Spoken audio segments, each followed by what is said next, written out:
Hmm. Right. So this is real talk. This is very interesting. In reference to the things that I've recently found out about uh, Muslims, about the Quran, that I didn't know before, and that was simply because I hadn't read the Quran.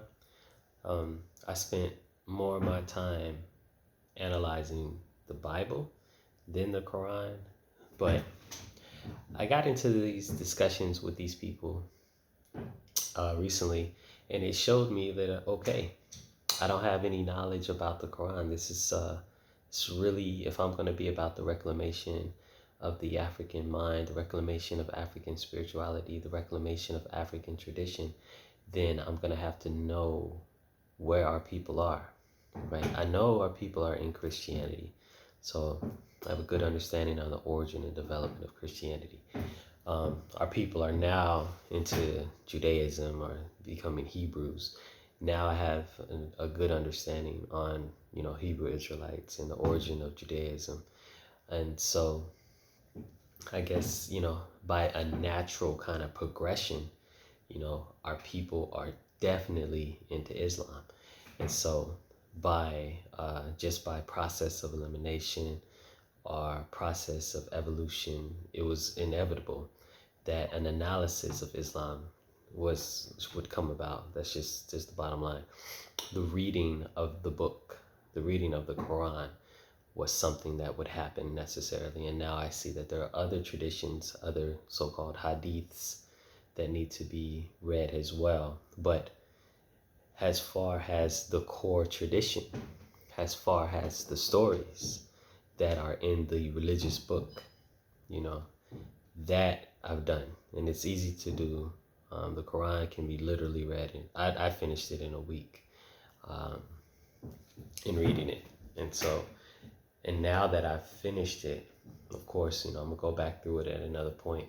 A lot of it is repetitive, and so it's not like it's edifying or revealing in many ways. Like literally, the stories will repeat one, what they call surah or chapter to the next, right?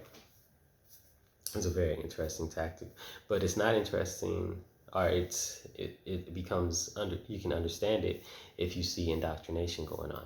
But the other thing that is interesting is I see the stories, right?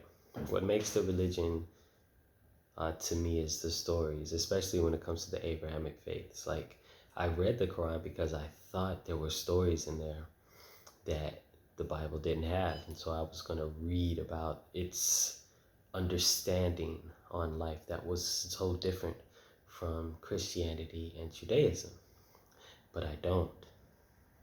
The stories that I see in there are not stories that are different per se. I do see the stories of, Ahud or Thud and Ad or whatever.